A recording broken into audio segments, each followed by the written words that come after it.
Olá, tudo bom?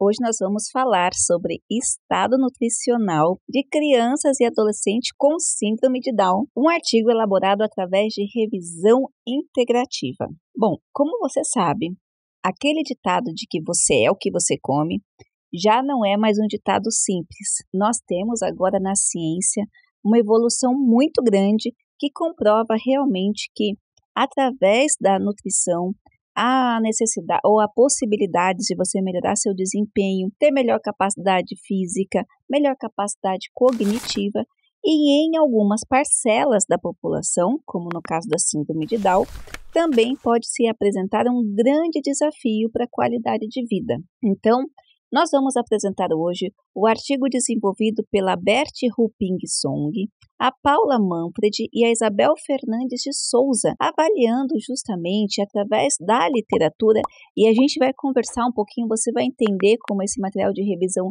integrativa pode auxiliar na compreensão de determinados assuntos e ser tão rico quanto alguns outros materiais, e até mesmo se você estiver preparando o seu material, não saber direito como faz uma revisão integrativa, saber fazer. Bom, vamos lá. A primeira coisa que nós vamos falar aqui é justamente, antes de entrar no contexto, eu sempre falo para vocês, hoje nós temos uma grande rede de comunicação, nós temos uma grande veiculação da ciência, graças a Deus, a gente tem assim um ambiente, uma nova fase da comunicação como um todo. Infelizmente, alguns seres humanos usam para o lado negativo, mas enquanto cientistas e pesquisadores estamos fazendo a nossa parte para trazer conteúdos válidos aqui para vocês e muitas pessoas estão fazendo da mesma forma. Desta forma, antes de você pensar se a revista é boa, se não é, o que é, se o artigo é bom, se não é, comece lendo o material sabendo quem são os autores. Então, vamos lá. Primeira coisa, vamos ver um artigo de revisão integrativa que aborda aqui o estado nutricional. Se você vier aqui na Núcleo, aqui ó, tem um númerozinho que diz quem são os autores. Só clicar já vai aparecer quem são os autores, os pesquisadores. Esse material aqui foi desenvolvido, então, por uma moça, né, que estava se formando em 2020 em nutrição, tá? A orientadora dela, que é mestre em envelhecimento humano, e a outra professora que ajudou, que também é doutora em ciências de engenharia da produção e docente do curso de fisioterapia. Então, veja, foi um material onde houve a participação de várias pesquisadoras, apoiando a aluna, colocando as diretrizes, o que tinha que ser, revisando, voltando, escolhendo os materiais, ajudando a fazer essa separação, ajudando a fazer os comentários, as discussões. Então, primeiro de tudo, antes de você pensar que o material já está numa revista científica, você vê aqui que ele foi desenvolvido por uma graduanda, na época, agora já graduada, uma professora mestre e uma professora doutora. Ok, então são pessoas que têm know-how para falar dessa temática. Além disso, como está numa revista científica, a gente pega esse material, passa no plágio, faz a revisão de normas, envia o parecer para o autor. Depois que esse parecer volta, a gente manda para os orientadores, para os revisores de pares que nós chamamos, ou seja, mestres e doutores que também avaliaram às cegas, não sabem quem são os autores, eles avaliam exclusivamente o conteúdo, volta para a revista e só então a gente tem o parecer final do editor-chefe e libera o material. Nesse caso aqui, você vai ver como que foi dividido o artigo. Pelos tópicos que a gente vai verificando em todos os materiais científicos. O resumo, a introdução, materiais e métodos, resultado, discussão. Na discussão, as autoras decidiram por separar as categorias de discussão. Então, o que elas colocaram aqui? A prevalência de sobrepeso e obesidade, o consumo alimentar e atividade física, as medidas antropométricas, as comorbidades e gênero e idade. Então, veja, essa forma de divisão de discussão você não vai ver sempre nos materiais. A gente chama que aqui elas pegaram na revisão integrativa os pontos, as variáveis que mais foram encontradas e estudadas nesses materiais e dali fizeram essa separação para ficar de melhor compreensão para o leitor. Basicamente, no resumo, a gente tem uma estrutura, a gente chama isso aqui de um resumo sistematizado, onde ele segue uma estrutura para informar o leitor, que sou eu, você, que vai ter contato com esse material.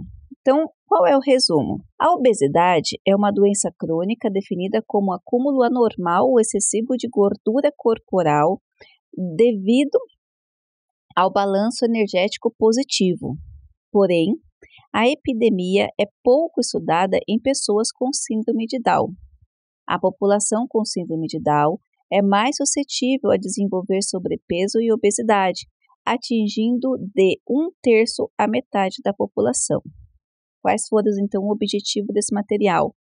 Evidenciar a prevalência de sobrepeso e obesidade em crianças e adolescentes com síndrome de Down em um decênio de 2009 a 2019. Como metodologia, então, e resultados, nós temos o seguinte: a busca dos artigos se deu no período de 3 a 28 de agosto de 2020, resultando nas bases de dados da PubMed, Cielo e Lilacs. Dos 473 documentos recuperados, 3 estudos foram incluídos na revisão. Considerações finais. Com base nos dados levantados nesse estudo, foi possível identificar uma prevalência alarmante de sobrepeso e obesidade em crianças e adolescentes com síndrome de Down.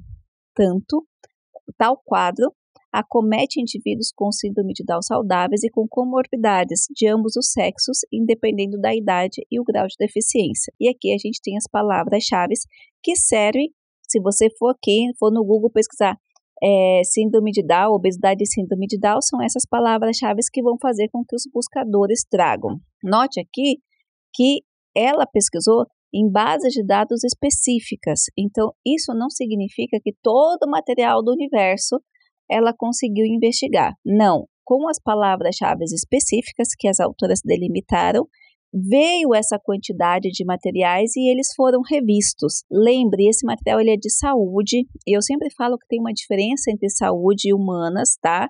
E exatas, tem diferença contextual.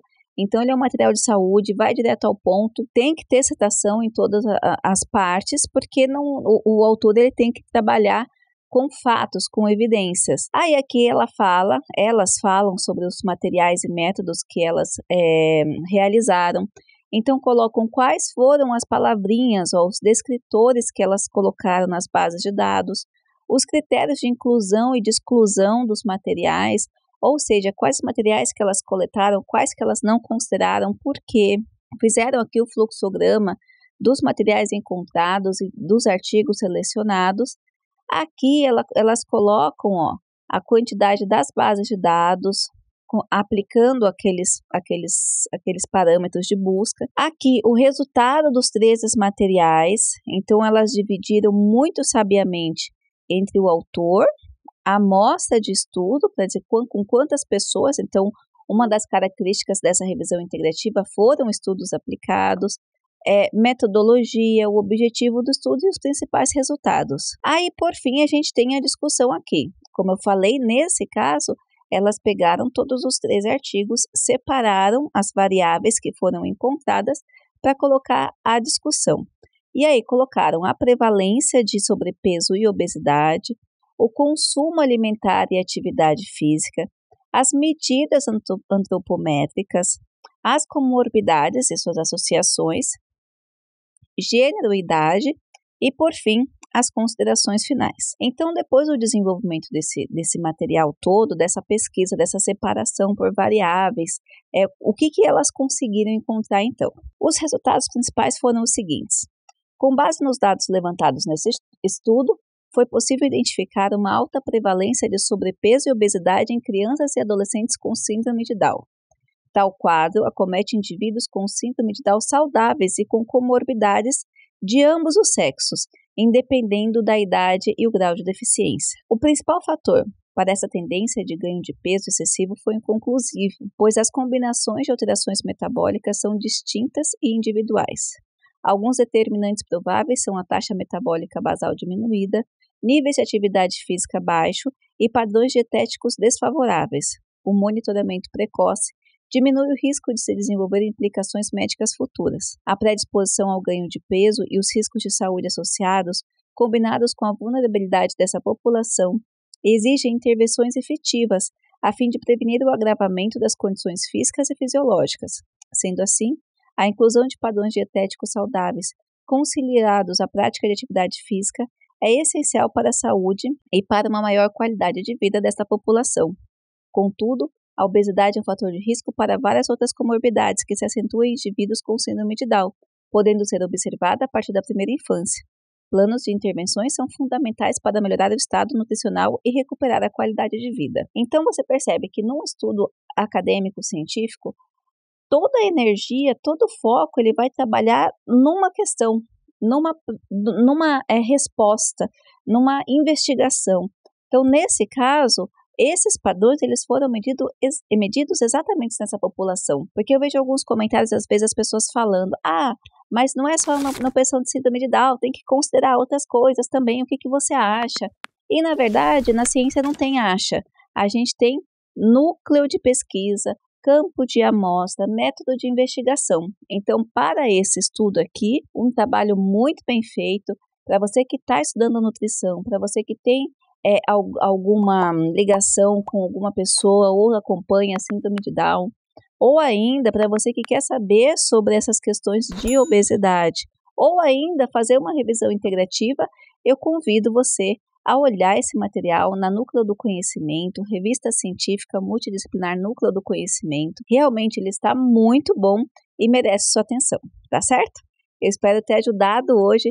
Não esquece de deixar o seu comentário aqui de algum material que você queira ver e a gente está à disposição para ter esse bate-papo e esse esclarecimento para você. E é claro, sempre divulgar a ciência. Os nossos estudos, os estudos no Brasil, são realmente estudos muito bons. Nós não temos problemas de qualidade de ciência. O que a gente precisa é dar valor para os nossos cientistas. Um grande abraço e até a próxima.